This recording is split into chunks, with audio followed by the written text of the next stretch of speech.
Ya, ada peserta UDM latihan Anda satu hari ini ada 2 cara. Satu, meditasi duduk. 2, meditasi jalan. Memang yang ideal itu adalah 1 jam, 1 jam. Artinya 1 jam Anda duduk, kemudian 1 jam Anda jalan terus demikian. Tetapi ya semampu Anda. Misalkan Anda duduk hanya kuat 45 menit, tidak apa-apa. Kemudian disambung duduk. Jalan tidak lama, mungkin jalan cepat capek, 30 menit tidak apa-apa. Yang penting Anda terus continue kasih jalan, duduk, jalan. Saat Anda duduk, apa yang Anda perhatikan? Yang pertama, yang Anda biasa, kalau tiap hari Jumat berlatih di sini, yaitu apa? Mengamati napas masuk, napas keluar. Jadi Anda hanya mengamati napas masuk, Anda tahu napas masuk. Napas keluar, Anda tahu napas keluar. Bila perlu, Anda catat napas itu. Saat napas masuk, dalam batin dicatat masuk. Saat menghembuskan napas keluar, dalam batin catat keluar. Dengan adanya bantuan pencatatan masuk keluar sesuai dengan aktivitas napas Anda bisa mengamati objek Anda dengan baik, yaitu napas. Saat Anda dapat mengamati dengan baik objek Anda napas, maka pikiran kita tidak akan mengembara atau lari kemana-mana. Itulah yang disebut konsentrasi. Saat konsentrasi Anda baik, pikiran Anda akan tenang. Dan saat tenang itu Anda akan mendapat kedamaian. Itu nanti akan Anda alami sendiri. Demikian juga saat meditasi jalan. Nah, saat meditasi jalan, yang Anda amati atau objeknya adalah langkah kaki. Itu saat kita jalan, pasti menggunakan kaki kanan, bergantian kaki kiri. Nah, itulah sebagai objek kita. Saat kita melangkahkan kaki kanan, catat dalam batin kanan. Saat kita melangkahkan kaki kiri, catat di. Berjalanlah secara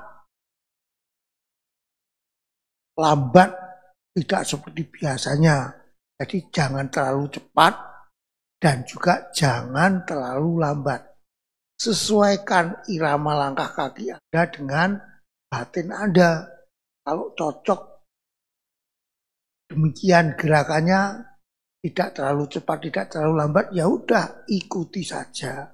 Itulah tugas Anda dalam 1 hari ini.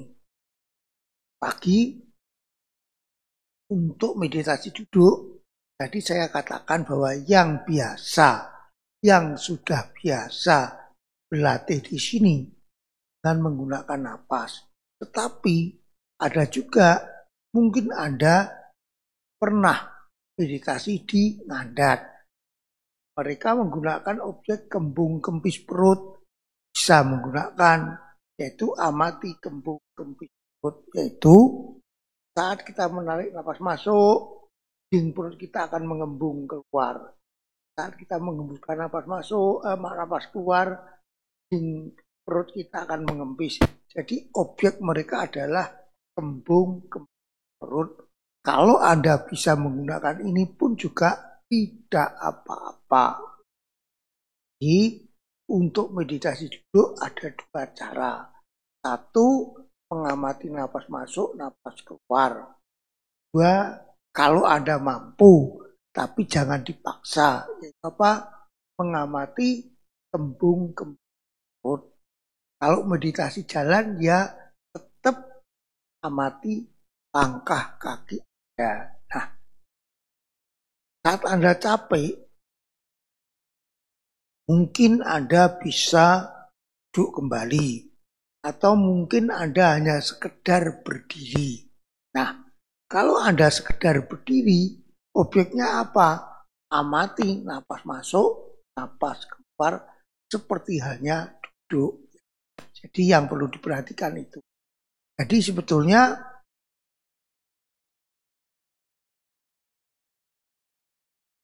ada 3 posisi meditasinya dalam satu hari ini. Jalan, duduk, berdiri. Tapi kalau Anda tidak mampu berdiri, ya duduk tidak apa-apa, bisa saja.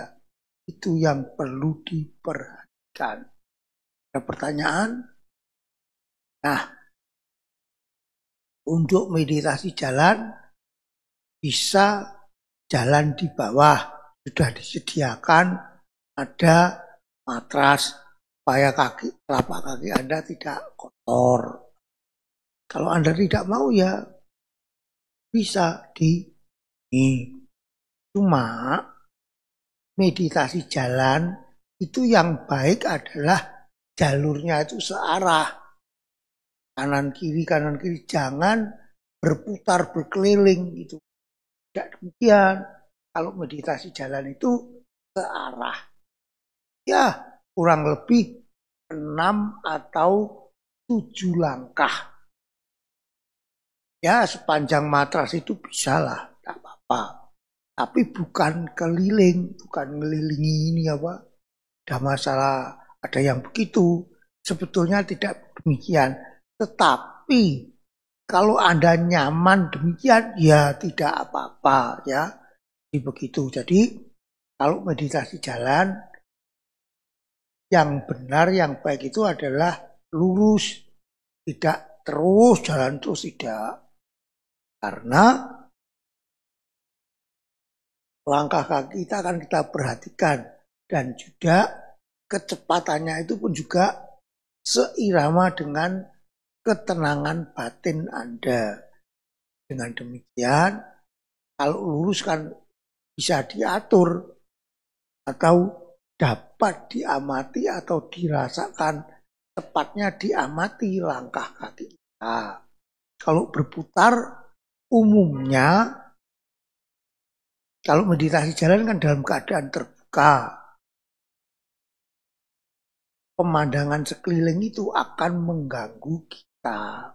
Kalau jalan lurus bolak-balik kan tidak. Kan kita udah bolak-balik, pemandangannya itu kan akhirnya bosan. Memang kalau meditasi jalan, pandangannya ke bawah. Antara 3 atau 4 langkah di depan. Jadi tidak tepat di bawah. Kalau tepat di bawah langkah kaki kita menunduk, leher kita capek. Jadi bukan ujung jari kaki yang diamati, tapi mata melihat 3 atau 4 langkah di depan kaki kita. Lalu langkah kaki diketahui lewat perasaan atau batin, bukan dengan pemandangan mata. Itu yang perlu diperhatikan.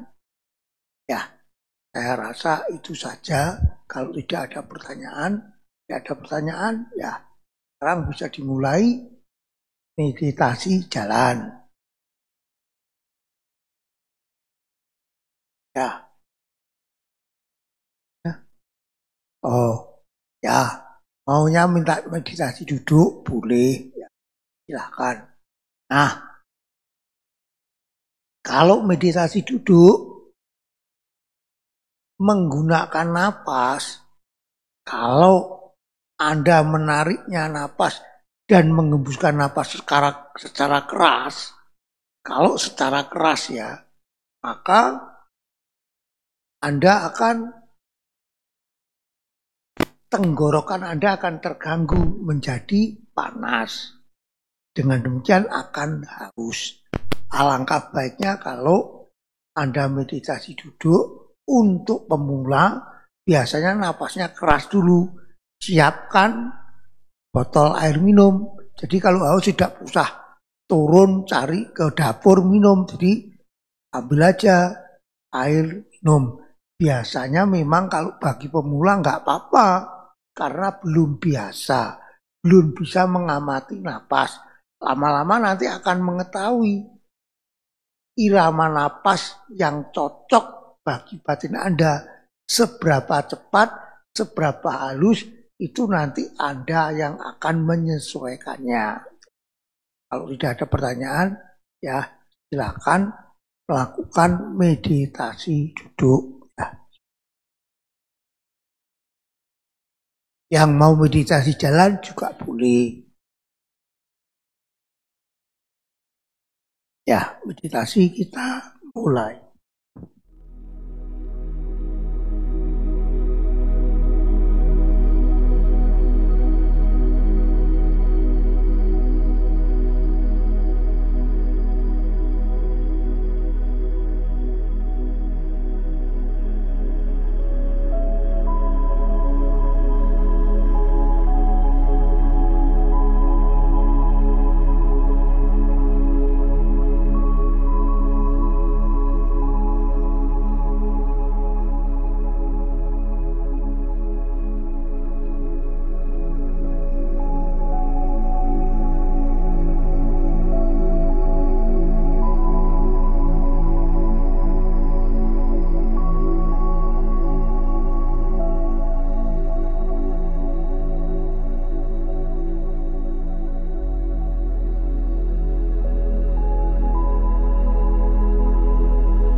Ya, mungkin ada yang mau ditanyakan, silahkan.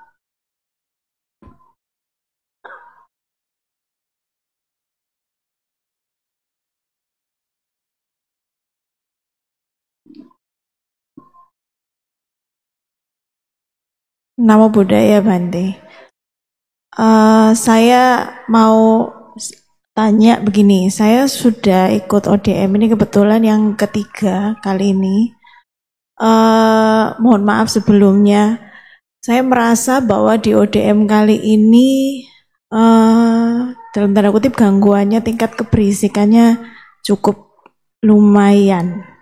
Nah, yang mau saya tanyakan adalah apa yang harus saya lakukan, karena jujur aja saya tadi itu seharian ini merasa kayak untuk kembali ke nafas itu cukup menantang, sehingga saya nggak kerasa, otomatis kayak badan saya agak kaku dan kerasa pegel. Nah, apa yang seharusnya saya lakukan supaya hal tersebut nggak terjadi, karena atau mungkin karena memang saya latihannya masih belum begitu mahir, jadi saya cukup terganggu dengan kondisi yang saya beda daripada yang ODM 1 dan ODM 2. Begitu Bante, terima kasih. Namo Buddhaya. Ya, sebetulnya kemantapan daripada latihan ODM yaitu dalam keadaan kondisi atau suasana bagaimanapun juga kita tetap batinnya kita tetap tenang. Itu adalah manfaat daripada latihan meditasi ODM. Jadi kalau pertama, kedua bisa, ketiga kenapa kok tidak bisa? Nah ini mungkin para peserta itu memiliki suatu keinginan yang kuat dalam latihan ini, semoga saya bisa tenang. Nah, ini masalahnya. Karena dalam latihan meditasi dalam bentuk apapun, baik ODM ataupun lainnya, justru keinginan yang kuat ini merupakan salah satu halangan atau penghalang. Jadi dalam meditasi itu ada 5 jenis penghalang. Salah satu muncul, kita tidak akan berhasil. Nah, yang pertama adalah kama canda.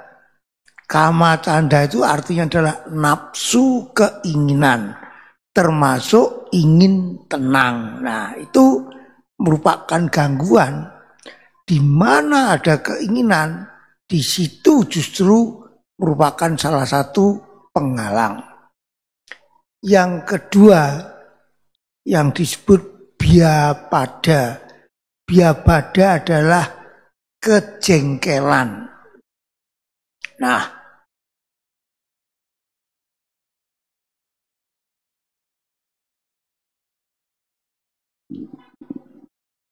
apa itu? Ada ketidaksukaan, baik suasana, makanan, maupun teman berlatih. Pokoknya yang kaki. Nah, itu adalah halangan kedua.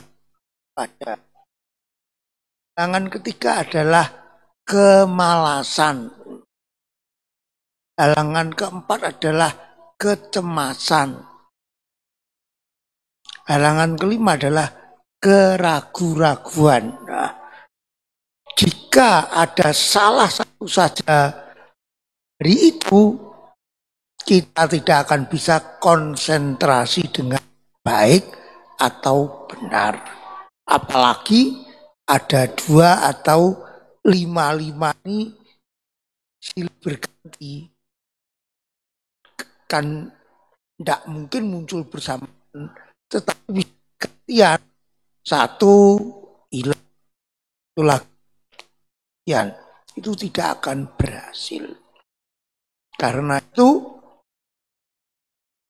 para peserta perlu mengetahui 5 halangan ini.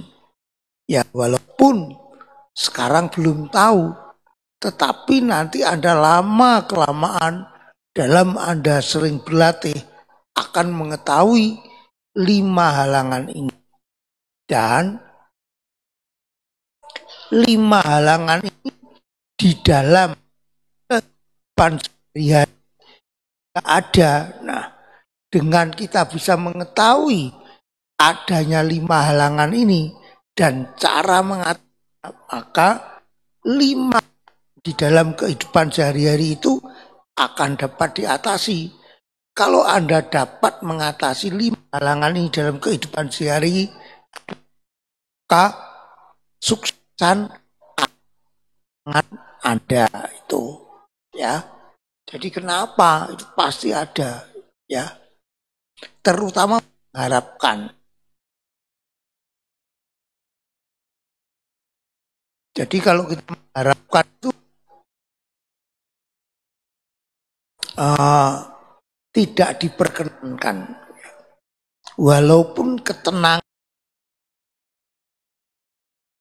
tidak bisa kita harapkan, apalagi seperti dulu yang pernah saya alami. Itu tidak bisa.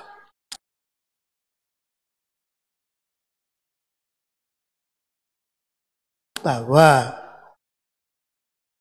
segala sesuatu itu selalu berubah adanya.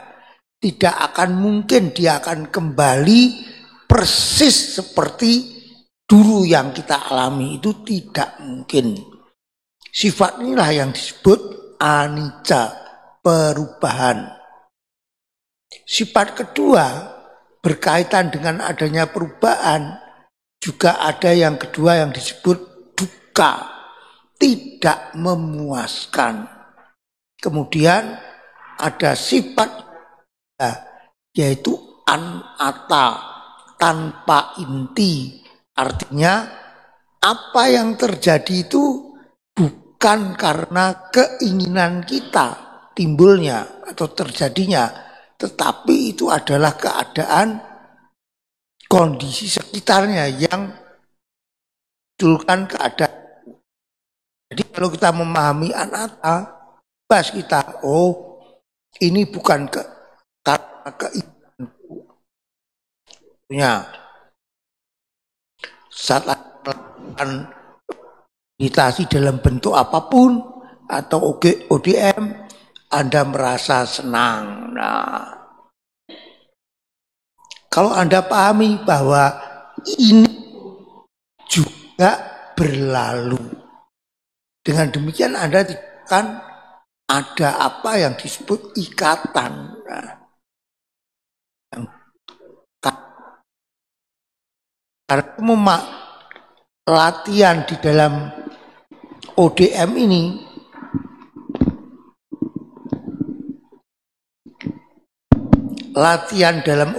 ini salah satunya adalah memahami 3 karakter ini. Anicca selalu berubah, dukkha tidak ada yang memuaskan, 3 anatta. Dari 3 karakter ini yang paling mudah kita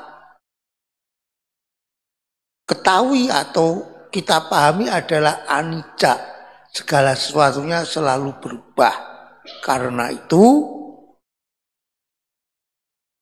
Anda diberi latihan meditasi jalan, mengamati langkah kaki, kanan, kiri, kanan, kiri, kanan, kiri.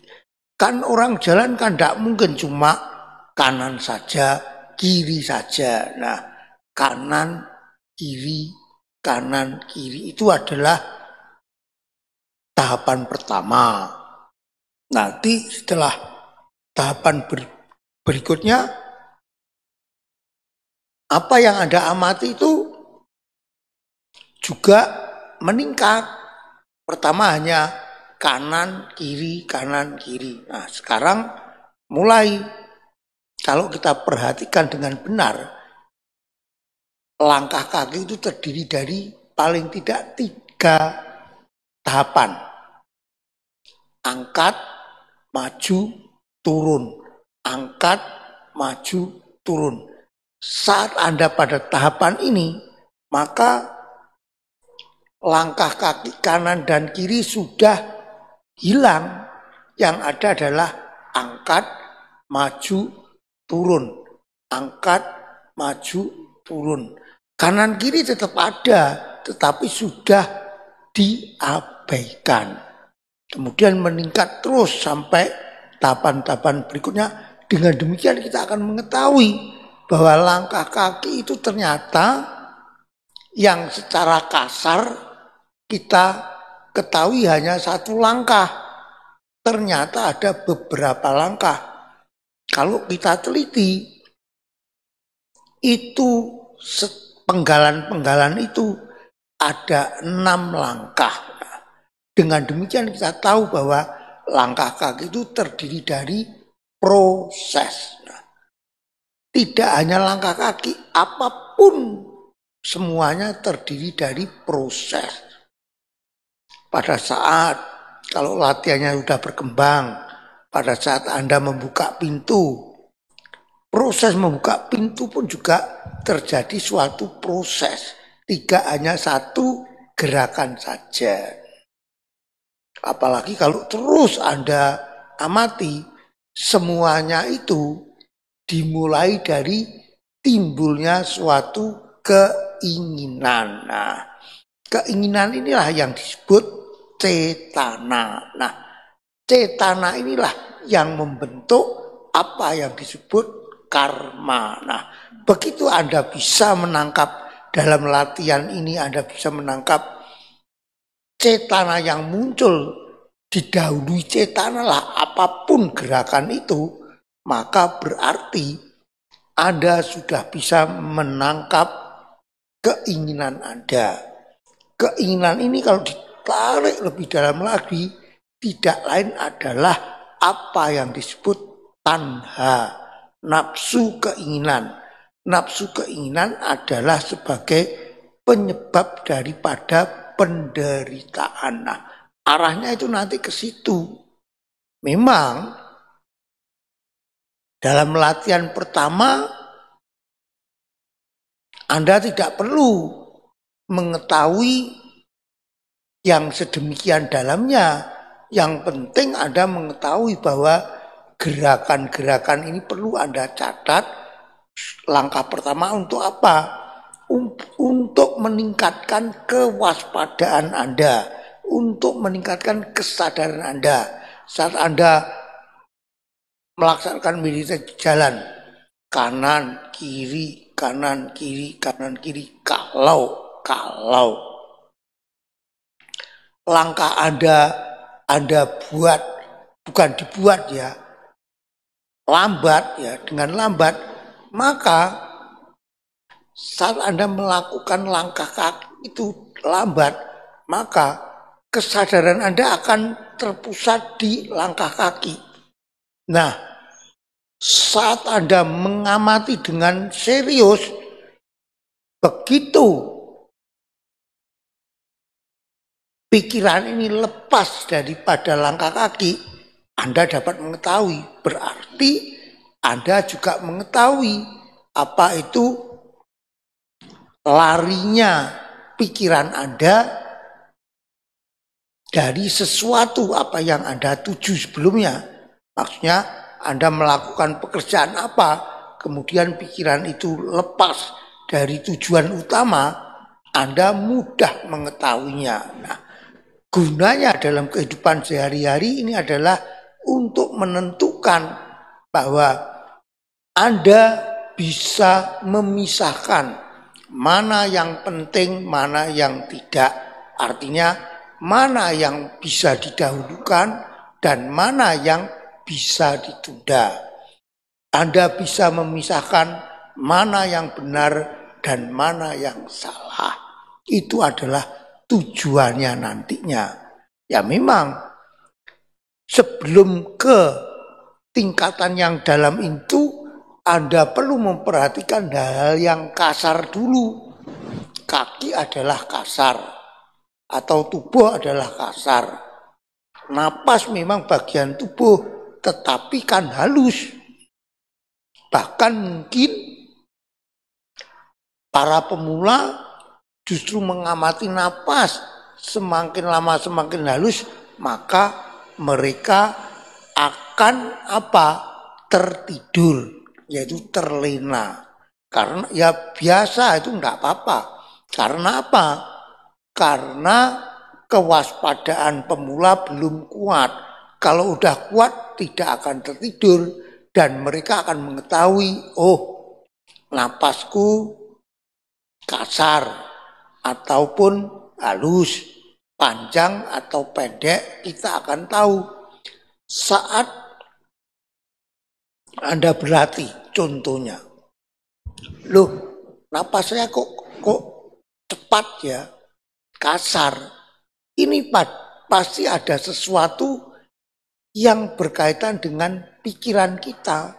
Pikiran kita semakin tenang, napas akan semakin halus, semakin panjang.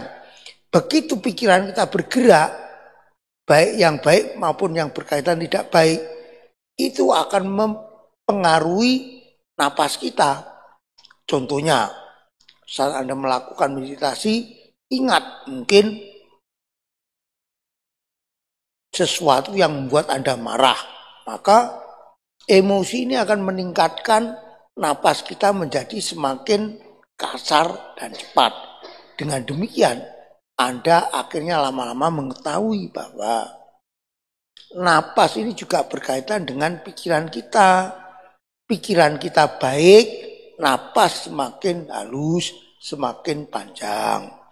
Pikiran kita resah, cemas, takut, maka napas kita akan kasar. Kalau sudah begitu, Anda lama-lama nanti bisa membalik, yaitu saat Anda dikuasai kecemasan, napas Anda kasar, Anda buat halus.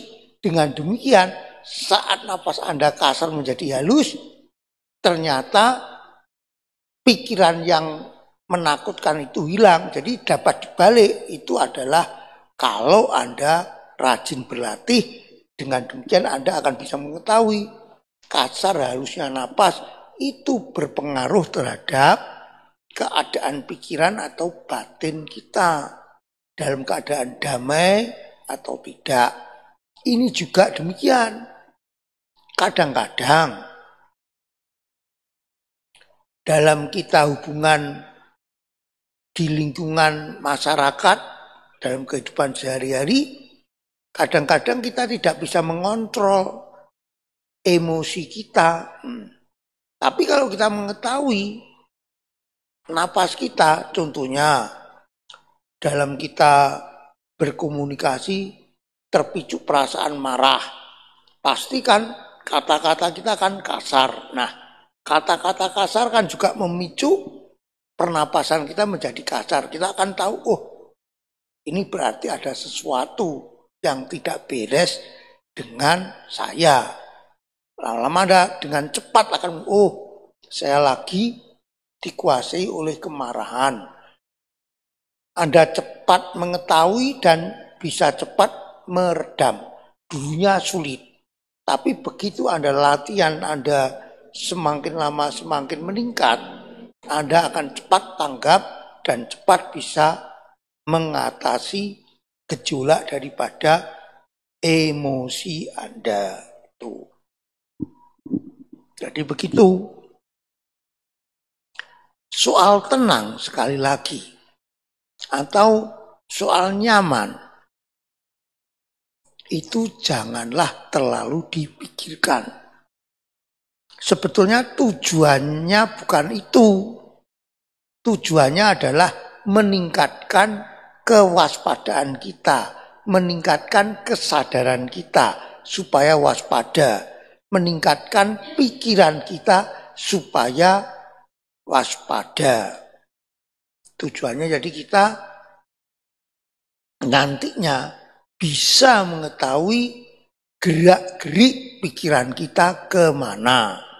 Ke arah baik kita tahu, ke arah buruk kita tahu gunanya itu. Kalau kita mengetahui, oh pikiran kita bergerak ke arah yang baik, keadaan yang baik ini kan bisa kita pertahankan semakin lama, berapa lama. Kita nanti juga tahu bahwa baik pikiran baik maupun tidak baik itu juga tidak bisa dipertahankan untuk selama-lamanya. Dia pun juga akan selalu berubah.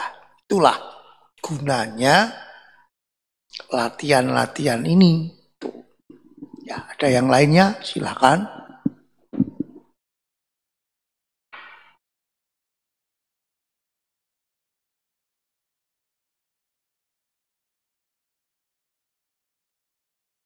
Baik, Bapak Ibu, mungkin ada lagi yang ingin bertanya, silakan.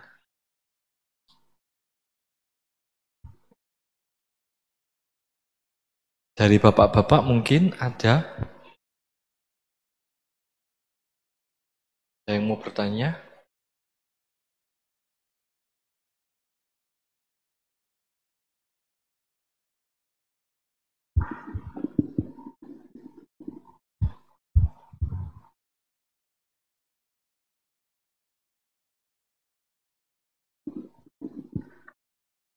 Ya,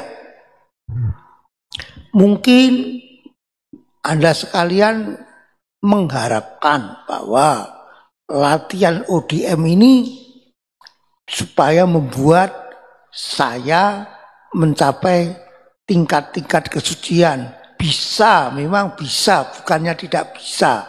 Tetapi jangan buru-buru itu loh. Yang penting begitu.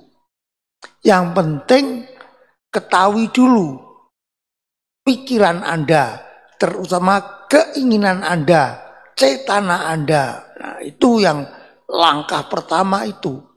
Begitu Anda mengetahui itu, nanti Anda langkah pertama mengetahui keinginan toh. Keinginan melakukan apapun dapat Anda ketahui. Lah, dari situ Anda akan mengetahui tingkat kebersihan atau kesucian Anda, melanggar sila atau tidak. Kalau sering melanggar sila ya itu berarti belum. Kalau sudah bisa menjadi ya boleh dikata sudah hampir. Nah, begitu. Ya memang bisa mencapai kesucian, bukannya tidak bisa.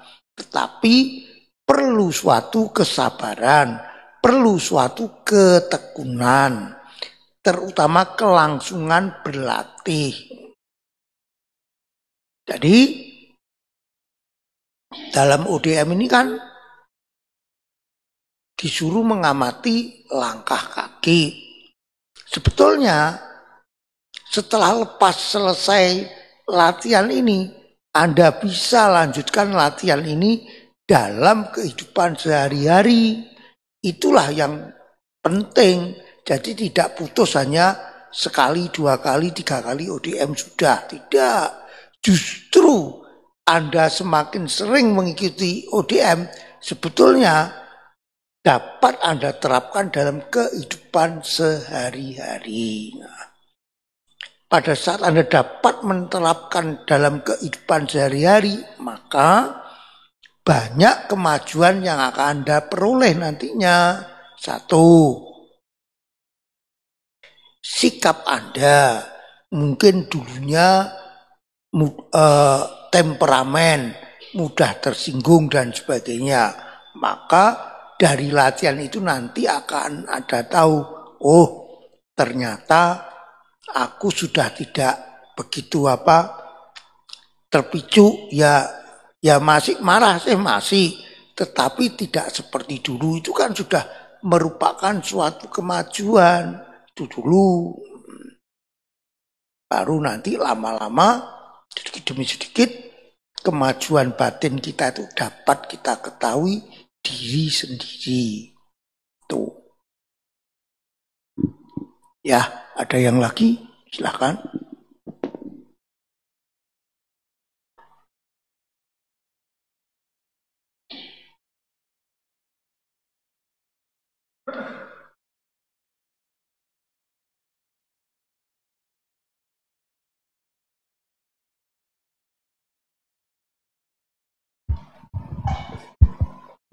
Pandami Bante. Bante mau nanya tentang nama rupa ya Bante, boleh? Nah, kalau kita udah bisa sekali-sekali sih Bante, kalau sering juga sekarang ini, kalau ingat memperhatikan batin, kadang kalau sakit gitu memperhatikan batin, terus kadang kalau ada masalah gitu memperhatikan batin gitu. Apakah itu udah dibilang udah melihat nama rupa gitu Bante? Terima kasih Bante. Ya, memang mengetahui nama rupa itu adalah sangat penting. Tujuan akhir kita nanti juga mengetahui nama rupa. Nah, saya jelaskan dulu apa yang disebut nama dan rupa. Nama adalah batin kita. Rupa adalah jasmani kita. Nah, nama rupa ini juga bisa disebut pancakanda. Jadi dulunya untuk memudahkan kita itu mengingat atau memahami dikelompokkan dua dulu, nama, rupa, batin, dan jasmani. Kompletnya ada 5. Nah, nama itu terdiri dari 4, sedangkan rupa terdiri dari 1, jadi totalnya 5. Nah, rupa itu apa? Jasmani, ya tubuh inilah yang disebut rupa. Sedangkan batin terdiri dari 4. Rupa bisa dipegang, bisa dilihat, tapi batin tidak bisa dipegang apalagi dilihat. Hanya bisa diamati oleh kesadarannya sendiri atau pikiran. Nah, itulah. Jadi batin itu terdiri dari 4. Apa saja? 1, kesadaran itu sendiri yang mengetahui, tidak lain adalah pikiran kita, ya. Pikiran kita lah yang mengetahui segala sesuatu terjadi. Itu disebut kesadaran. Yang termasuk batin. Pikiran kan tidak bisa dipegang, tidak bisa dilihat dengan mata, tapi bisa diketahui oleh batin itu sendiri. Jadi pikiran bisa diketahui oleh pikiran itu sendiri. Nah, terutama pikiran orang itu sendiri. Nah, yang kedua, apa yang disebut perasaan? Saat Anda meditasi, perasaan sakit itu juga termasuk perasaan, termasuk batin, bukan tubuh, tetapi terjadinya perasaan bisa di tubuh, bisa di batin. Nah, contohnya, kalau kita duduk lama, kaki atau lutut sakit. Nah, sakitnya di mana? Sakitnya di lutut. Lutut adalah jasmani atau rupa. Perasaan sakit adalah ya perasaan itu. Dalam bahasa palingnya disebut wedana. Siapa yang mengetahui? Yang mengetahui adalah pikiran itu sendiri atau kesadaran. Karena itu baik pikiran maupun perasaan disebut nama atau batin. Sedangkan lutut disebut rupa atau jasmani. Tuh. Kemudian bagian ketiga dari batin disebut sanya atau ingatan. Sanya, ingatan. Kemudian bagian batin yang keempat disebut sangkara, bentuk-bentuk pikiran. Kenapa kok disebut bentuk-bentuk pikiran? Ya, sangkara inilah yang dalam kehidupan sehari-hari membentuk rangkaian cerita daripada kita. Panjang sekali, seperti mimpi. Kalau Anda bingung untuk mengetahui sanya dan sangkara, sanya itu berkaitan hal-hal yang lalu, berkaitan dengan ingatan. Sedangkan sangkara atau bentuk-bentuk pikiran itu berkaitan hal-hal yang akan datang, belum terjadi, merupakan gambaran daripada angan-angan kita mau apa, itu adalah sangkara. Sedangkan yang saat ini, inilah yang disebut kesadaran, sati. Jadi ada 3 jenis ya. Masa lalu, sanya, ingatan. masa akan datang sangkara. Sekarang adalah sati, yaitu saat ini. Tiga-tiganya itu berkaitan dengan nama. Jadi ada 5. Sati atau pikiran itu, kesadaran itu sendiri, sanya, sangkara, widana. 4, 5-nya adalah jasmani. Memang semuanya ini, kelima-limanya kalau digabung dengan jasmani, bersifat itu tadi anicca, dukkha, anatta. Selalu berubah, tidak memuaskan, dan tanpa diri. Munculnya tidak bisa kita atur sesuai keinginan kita. Contohnya, saat Anda baru meditasi, gak apa-apa, gak ada perasaan sakit, gak apa-apa. Anda ingin supaya muncul saat itu ya gak bisa, gak ada. Tapi begitu Anda nanti duduk agak lama, mulai muncul perasaan sakit. Yang dulu tidak Anda inginkan, muncul sekarang. Walaupun saat itu Anda sadar, suruh dia pergi pun juga tidak akan pergi. Karena itu tidak dapat kita kuasai seperti kehendak kita. Kalau belum waktunya hilang, lenyap pergi ya tidak bisa. Tapi kalau Anda dengan sabar, amati aja, napas masuk, napas keluar, napas masuk, napas keluar. Jadi untuk mengalihkan pikiran kita dari perasaan sakit ini ke napas. Saat pikiran Anda terserap dalam objek Anda, napas masuk, napas keluar, tahu-tahu perasaan ini, yang perasaan sakit itu hilang. Jadi kalau belum waktunya hilang, ya tidak hilang. Itulah batin. Kan itu. Jadi ada 5.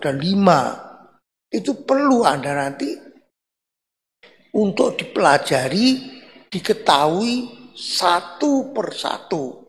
Memang dalam langkah pertama yang paling mudah yaitu memisahkan 2 tadi, nama dan rupa, batin dan jasmani. Nah, dari batin dan jasmani tadi yang paling gampang kita ketahui adalah jasmani atau rupa. Tapi di sini yang paling penting, langkah pertama, Anda bisa memisahkan mana yang disebut batin, mana yang disebut rupa. Karena itu pengetahuan ini disebut nama rupa pariceda nyana. Artinya pengetahuan tentang memisahkan nama dan rupa. Langkah pertama yaitu tadi untuk memahami nama rupa pertama kali itu Anda perlu mengetahui apa yang disebut kesadaran, yaitu pikiran itu sendiri, dan objek. Objek kan termasuk rupa nantinya. Kalau di sini kita menggunakan anapana, yaitu napas masuk, napas keluar. Napas kan rupa atau bagian dari jasmani. Jadi langkah pertama Anda perlu mengetahui mana yang disebut kesadaran, mana yang disebut objek. Itu cara untuk memahami nama rupa. Ya napas ini, objek inilah rupa. Siapa yang mengetahui? Kesadaran. Nah, dengan demikian Anda mengetahui nama rupa dalam bentuk pertama. Kemudian nantinya akan berkembang seperti 5 yang saya terangkan tadi. Contohnya, itu saat meditasi duduk, saat meditasi jalan, apa? Langkah kaki, kanan, kiri, Siapa yang mengetahui langkah kanan? Siapa yang mengetahui langkah kiri? Kesadaran itu sendiri atau sati. Yang melangkah apa? Kaki, rupa. Kemudian saat Anda melangkahkan kaki kanan, kanan, kiri, kanan, kiri. Kalau sudah, nanti lama-kelamaan Anda juga merasakan kan ya, lantai itu kasar atau halus, panas atau dingin. Nah, panas dingin adalah rupa yang dapat dirasakan oleh telapak kaki. Karena itu, kalau saya ya, meditasi jalan itu tidak perlu pakai babut. Kalau pakai babut tidak merasakan itu Anda panas dinginnya tidak tahu. Yang Anda tahu rasakan empuknya matras. Ini kerugiannya ya. Ya memang kerugian yang berikutnya adalah telapak kaki Anda kotor. Itu gitu. Nah, kalau pakai matras kan tidak kotor itu. Tapi kerugian lebih banyaknya adalah Anda tidak mengetahui sensasi atau perasaan yang diterima oleh telapak kaki saat Anda misalkan meditasi di matahari. Kan panas, kan tidak mungkin dingin. Tergantung lantainya kan. Kalau lantainya ini papan ya panasnya berkurang. Kalau alasnya itu matras ya juga berbeda. Nah, itu kasar halusnya itu kan bisa diketahui dari perasaan yang diterima oleh telapak kaki. Nah, panas, dingin, kasar, halus, itulah yang disebut perasaan. Nah, dengan demikian Anda kan tahu, oh perasaan ini adalah ini ya. Itu gunanya.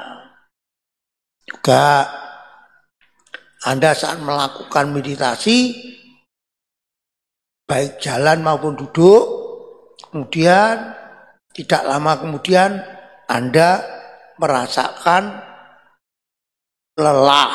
Nah, lelah kan merupakan perasaan. Nah, Anda tahu sekarang, oh ini loh yang disebut perasaan. Tidak selamanya begitu ya toh.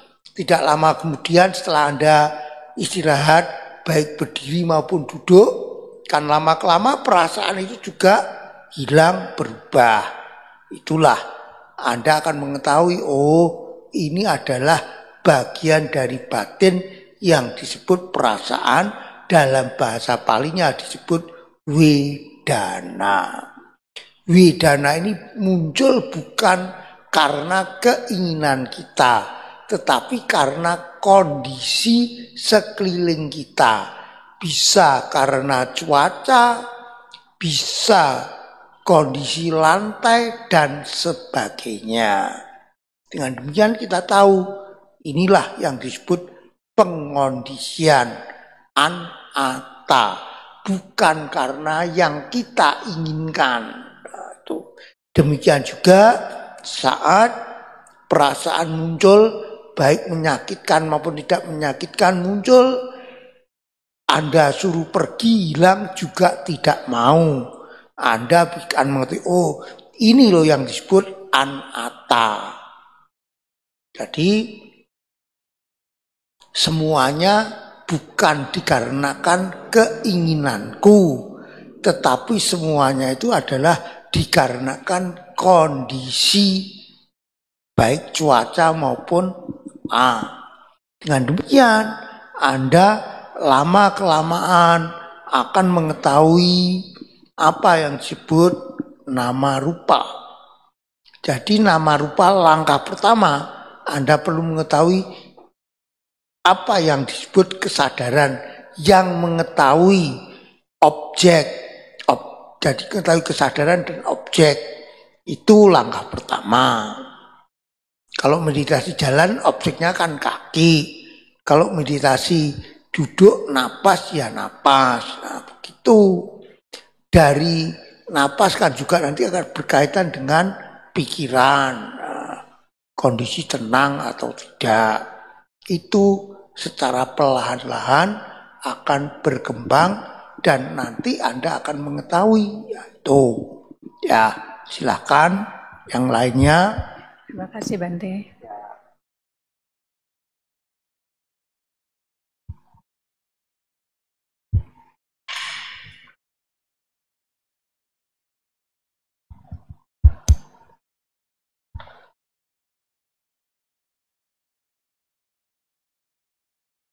Namo Buddhaya Bante.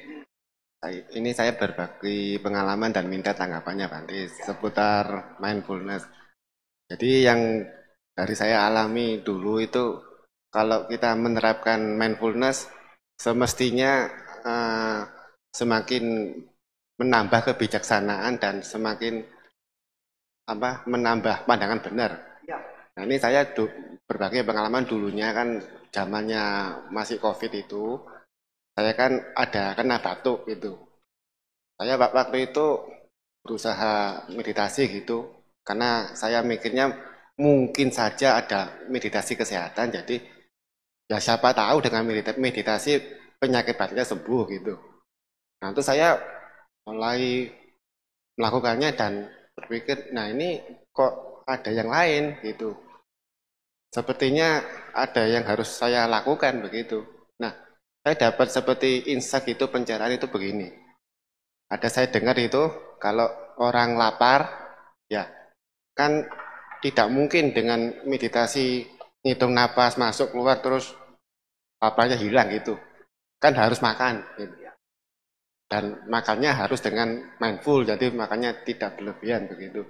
Nah, saya dapat pencerahan dari sana. Oh, berarti saya harus lakukan sesuatu. Saya harus ke dokter, periksa. Gitu.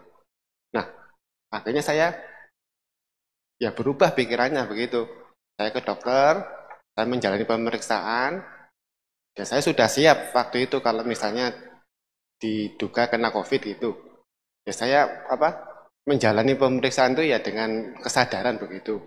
Ya mulai di swab test, diikuti pemeriksaan itu dan beruntung cuma batuk biasa aja begitu. Nah, akhirnya sama dokternya, oh ya sudah, ini dikasih obat sesuai anjuran dokter begitu. Dan akhirnya saya pulang, saya menjalani pengobatan itu ya dengan meditasi juga gitu. Sehingga selain saya minum obat, juga saya melatih mindfulness itu lebih cepat sembuh. Dan akhirnya saya batuknya sembuh begitu. Nah, yang saya tanyakan itu tanggapan Bante, apakah betul dengan meditasi itu setidaknya bisa membantu kesehatan begitu? Ya. Dan bagaimana salahnya Bante? Terima kasih. Ya, berdasarkan keterangan ahli bahwa sekitar 90% itu penyakit itu berasal dari pikiran.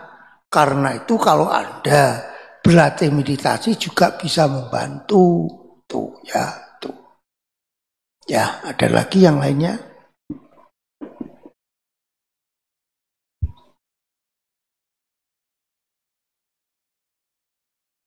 Apa bedanya?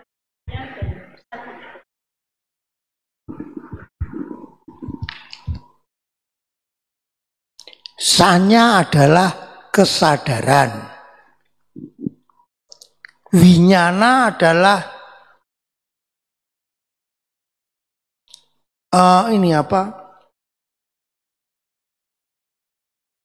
batin, sebenarnya sama sebetulnya.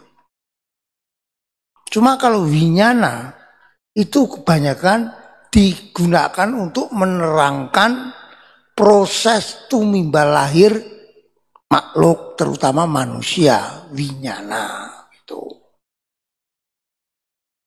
Sama kesadaran cita, nah, itu. Hanya penggunaan kata-kata saja, istilah itu aja. Ya, ada lainnya lagi? Silakan.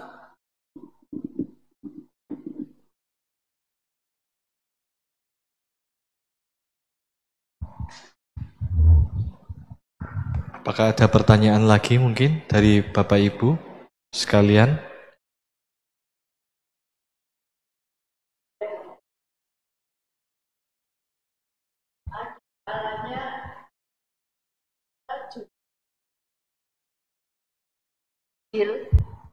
Kira-kira umur 1,5 gitu. Ketemu piano, bisa main piano, pintar banget itu apa berhubungan dengan sanya, Bante? Makasih. Kalau itu berkaitan dengan winyana, nah ini, atau cita. Mungkin dulunya dia termasuk golongan dewa, bukan sanya. Kalau sanya itu berkaitan dengan kehidupan saat sekarang. Kalau berkaitan untuk kehidupan masa lalu, nah ini menggunakan kata winyana itu.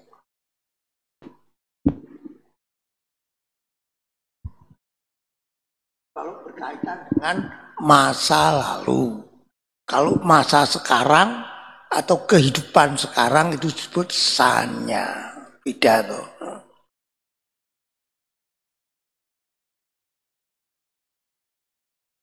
Kadang-kadang ada anak kecil gitu, Bante, belum diajarin bisa menguasai 7 bahasa, begitu bagaimana, Bante? Lah ya itu dalam kehidupan dulunya itu, sebelumnya itu dia sudah belajar dan pencerapannya itu sangat kuat tuh loh.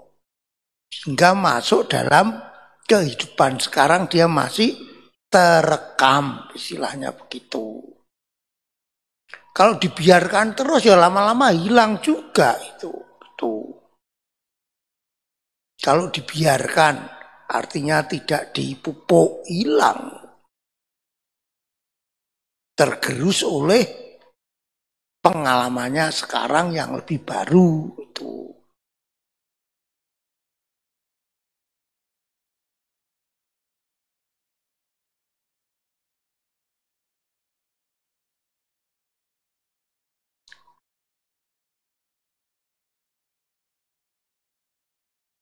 Baik, Bapak Ibu, apakah ada lagi yang ingin bertanya?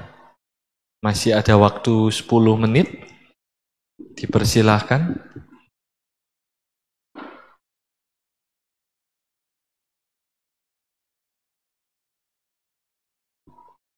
Baik, apabila tidak ada, apakah kita tutup saja sesi tanya jawab pada hari ini, Bante? Ya. Baik, kita akhiri dengan nama Karapata yang akan dipimpin oleh Bante.